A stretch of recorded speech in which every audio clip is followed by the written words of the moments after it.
નમસ્કાર. આપણી સાથે છે ભાવિક ભોજક કે જેઓ ફિલ્મ ઇન્ડસ્ટ્રીના જાણીતા એક્ટર અને ફિલ્મ મેકર છે અને આજે 15મી ઓગસ્ટે એમને રેડિયન્સ આઇકોનિક એવોર્ડ 2024થી સન્માનિત કરવામાં આવ્યા છે.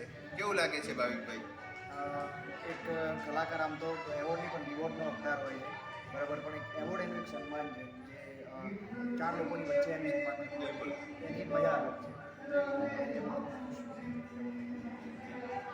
આપના અત્યારે કયા પ્રોજેક્ટ્સ ચાલી રહ્યા છે દર્શકોને જણાવશો?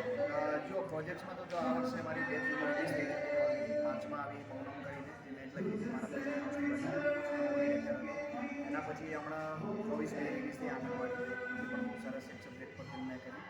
રિસેન્ટલી બસ મેં કમ્પ્લીટ કરી છે બોલિવૂડ ફિલ્મ ગુલાબી કરીને, જે નેક્સ્ટ યર રિલીઝ થશે જીઓ સ્ટુડિયો બોલિવૂડ ફિલ્મ છે. અને સપ્ટેમ્બર ઓક્ટોબરમાં એક ગુજરાતી ફિલ્મ રિલીઝ થઈ છે ઈડું કરીને, જે મેં લખી છે મારા પછી. અને આજે એક એક્ટરનાથી એક્ટરનું સન્માન થયું એવું બન્યું. મુંબઈથી કાયનાત અરોરાજીએ અમદાવાદ આવીને ગુજરાતી હીરોનું સન્માન કર્યું, ગુજરાતી ફિલ્મ મેકરનું સન્માન કર્યું. એટલે આ એક વિશેષ વાત છે. એટલે એના વિશે આપ જણાવો અને 15મી ઓગસ્ટનો આપ શું મેસેજ આપી રહ્યા છો દર્શકોને એ પણ જણાવો. યસ, જુઓ, એક કલાકારનું સન્માન કરે બહુ મોટી વસ્તુ છે, કારણ કે એક કલાકાર જ એક કલાકારને સમજી શકે છે. જ્યારે કલાકાર કલાકારને સમજતો થયો ત્યારે ઓડિયન્સ એને સમજતી નથી. અને 15મી ઓગસ્ટે એ જ મેસેજ આપી છે આપણા દેશના અત્યારે જે હાલ ચાલી રહ્યા છે કે દીકરીઓના, ડૉક્ટર્સના કે ગમે બાળકીઓના જે રેપ્સ થઈ રહ્યા છે એનાથી આપણે આઝાદી ક્યારે લઈશું, કારણ કે આ બહુ મોટો મુદ્દો છે.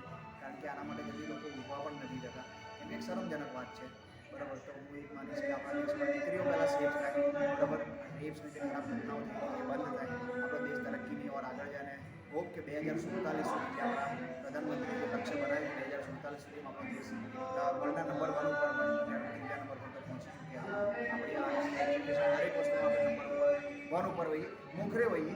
નંબર 1 નંબર 2 તો ખાલી એક નંબર આંકડા છે ખાલી, પણ આપણે ટોપ પર હોઈએ અને ઇન્ડિયાનું નામ પ્રાઉડલી આપણે લઈ શકીએ. બિલકુલ, બહુ સાચી વાત છે. અને સાથે સાથે અનેક યંગસ્ટર્સ આજે એક્ટર એક્ટ્રેસીસ બનવા માટે તત્પર હોય છે, ગ્લેમર વર્લ્ડમાં પોતાની કરિયર બનાવવા માંગતા હોય છે, પછી ઓન કેમેરા હોય, ઓફ કેમેરા હોય, એમને આપ શું ટિપ્સ, શું સંદેશ આપવા ઈચ્છો?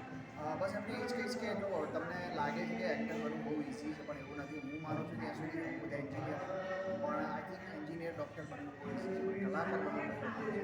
કારણ કે કલાકાર બનવાનું નથી હોતું, કલાકાર પેદા થાય, બરાબર. જે માય બોર્ન હોય છે એની અંદર એ કલા અંદર હોય છે જે ઓડિયન્સ સુધી પહોંચાડતો હોય છે, અને એના માટે એને ડે બાય ડે કંઈક ને કંઈક નવું કરતું રહેવું પડે છે. એવું નથી કે પહેલાં પિક્ચરથી પહેલાં કામથી એક સારો કલાકાર બની જાય, પણ જેમ હીરાને પથ્થરને ઘસીને હીરો બને છે, એટલે કલાકારને પણ ઘસવું પડે છે અને કામ કરીને ઘસાતા જવું પડે છે, બરાબર, ત્યારે એક સારો કલાકાર.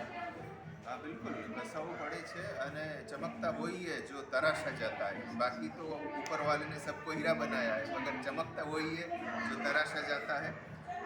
આપની સાથે જોડાવવું હોય તો આપનું સોશિયલ હેન્ડલ કંઈ જણાવશો દર્શકોને?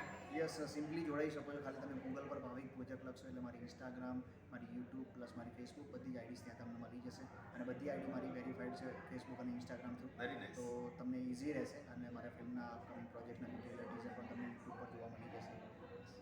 તો આપ ભાવિકભાઈ સાથે પણ જોડાઈ શકો છો. અને હલો ગુજરાતને સબસ્ક્રાઇબ ન કર્યું હોય તો હલો ગુજરાત ટીવીને પણ સબસ્ક્રાઇબ કરી દેજો. ફરી મળીશું આવા જ એક ઇન્ટરવ્યૂમાં.